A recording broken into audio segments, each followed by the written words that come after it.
Bom dia, queridos irmãos, graça e paz da parte de Cristo Jesus. Shalom Adonai. E Deus te abençoe, te proteja, te guarde. Este é o seu culto doméstico que nós apresentamos de segunda a sábado para meditação, para orientação da família, principalmente daqueles que não conseguem fazer o culto doméstico na sua casa pela sua vida agitada do seu dia a dia. Durante a madrugada eu estava pensando, orando sobre os 10 mandamentos. E logo pela manhã eu examinei, eu fiz uma reflexão e achei importante a gente voltar a considerar aquilo que desde o princípio foi alencado, foi colocado, foi posto como orientação divina que Deus passou ao seu servo Moisés para orientação e reorganização do Estado palestino, do Estado de Israel, onde o povo estava escravizado pelo Egito. Capítulo 20 de Êxodo, nós temos os 10 mandamentos. E ele começa dizendo assim: Então falou Deus a todas estas palavras, dizendo: Eu sou o Senhor teu Deus, que te tirei da terra do Egito, da casa da servidão. Não terás outros deuses diante de mim. Não farás para ti imagem de escultura, nem alguma semelhança do que há em cima nos céus, nem embaixo da terra, nem nas águas debaixo da terra. Não te encurvarás a elas, nem as servirás, porque eu, o Senhor teu Deus, sou Deus zeloso, que visito a maldade dos pais dos filhos até a 3ª e 4ª geração daqueles que me aborrecem. E faço misericórdia em 1000 gerações aos que me aguardam, aos que guardam os meus mandamentos. E começa aqui o Senhor falando sobre os mandamentos. Oportunamente nós vamos conversar sobre mais alguma coisa sobre mandamento. Mandamento são ordenanças, são estatutos, são coisas que Deus colocou, orientação, é o manual de Deus, da vontade de Deus, daquele que é soberano, que é criador, é eterno, é poderoso, é bendito para sempre, e a Bíblia diz que ele é santo, santo, santo. Yahvé é santo porque ele é Pai, Filho e Espírito Santo. O Pai é santo, o Filho é santo, o Espírito Santo é santo. Então, preste atenção numa coisa. Vamos refletir sobre os mandamentos, com calma, com paciência, sem agressividade. Ontem eu assisti no TikTok uma jovem brasileira, muito bem apresentada, falando sobre como cultuar imagens, e ela apresenta uma imagem, e dizendo, dessa maneira agrada a ela, assim, assim, assim, assim, e todo aquele fetiche, né, de uma pessoa que não conhece o verdadeiro Deus.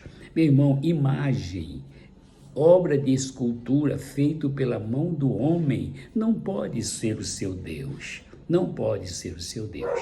Então, observe uma coisa. Vamos analisar o contexto dos mandamentos. Veja só, o primeiro mandamento mandado por Deus, o primeiro mandamento, ele se refere a quem devemos adorar. A quem devemos adorar? A quem devemos adorar? Adorar a Deus. Adorar a Deus. Honrar a Deus, respeitar a Deus. Quem é Deus?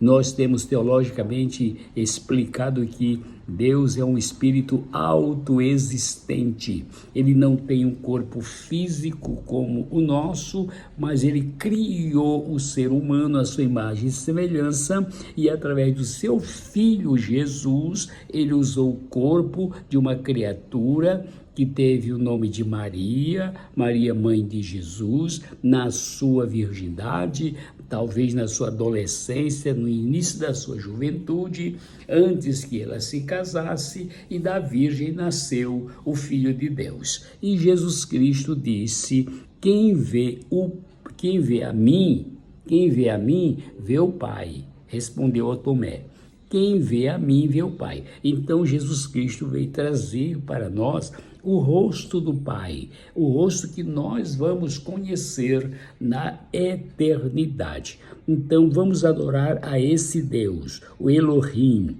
o Yahvé, o Jeová, o Adonai, o Deus Altíssimo de Abraão. Louvado seja o nome do Senhor.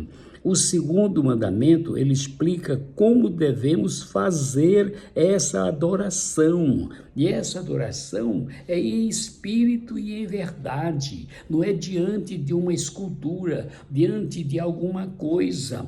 Por que que Israel perdeu o seu templo? Deus permitiu que fosse destruído o primeiro, segundo, terceiro templo de Israel, porque estavam idolatrando o templo. E Deus, ele não habita em templo feito por mão humana, ele habita num coração contrito, num coração que ama a Deus, num coração que é convertido, selado, que hospeda a Trindade divina, o Pai, o Filho e o Espírito Santo, que Jesus disse: aquele que me ama será amado de meu Pai, viremos para ele e faremos nele morada. Então é um Deus que é espírito, não se adora a Deus, eu vou para tal lugar adorar a Deus, em tal lugar Deus está operando. Então você pode adorar a Deus no seu quarto, no templo que você se congrega, assentado no banco, indo e vindo, a dona de casa cuidando dos seus afazeres, cozinhando, lavando, limpando, adorando a Deus em todo lugar, mas em espírito e em verdade. Há 3 proibições com respeito à imagem de escultura. Preste atenção no que diz a palavra de Deus. 3 proibições a respeito das imagens de escultura. Primeiro, não se pode fazer. É maldito aquele que faz imagem de escultura. Se tornam semelhantes a ele, ou seja, não fala, não pensa, não anda, não caminha, não faz coisa nenhuma. Satanás usa para se esconder atrás desse objeto, que estão dizendo que é um objeto de culto. Não pode, você não pode fazer. E também não se pode reverenciar, não se curve diante de uma imagem de escultura para adorar essa imagem de escultura. O profeta, ele fala que o homem entra no mato, derruba uma árvore, corta o seu tronco, tira um pedaço para fazer lenha, para assar a sua comida. Em determinado momento ele pega um pedaço daquela madeira e diz: eu vou fazer um Deus para mim dessa madeira, e vai se curvar diante dessa criatura que um dia Deus fez só com o poder da sua palavra, e está dizendo que é um Deus. Não é, meu irmão. Não é um Deus. Deus é um único Deus verdadeiro na pessoa do Pai, do Filho e do Espírito Santo. Muito bem, não se pode reverenciar. E em terceiro lugar, a proibição diz: não se pode honrar a imagem de escultura. Por quê? É um objeto, é uma coisa feita pelo homem. Mas é para me lembrar, é para mim tal, meu irmão, tira da sua mente, santifica a tua alma, o teu espírito, luta contra essa guerra da idolatria, para você ter uma vida vitoriosa, servindo a um Deus que é verdadeiro, um Deus que é santo, um Deus que dá a vida e tira a vida, um Deus que salva, liberta, cura, batiza com o Espírito Santo e faz maravilhas em nossa vida. Não se pode honrar. Muito bem, então o cumprimento desse mandamento afeta até a 4ª geração. Que mandamento nós estamos falando? Veja o que diz a palavra de Deus no versículo 4. Não farás para ti imagem de escultura, nem alguma semelhança do que há em cima nos céus, nem abaixo da terra, nem nas águas debaixo da terra. Deus tenha misericórdia de nós, salve a tua vida, te abençoe, te dê amor de Deus no seu coração, a graça de Cristo Jesus que pela fé te salva e a comunhão do Espírito Santo em nome de Jesus.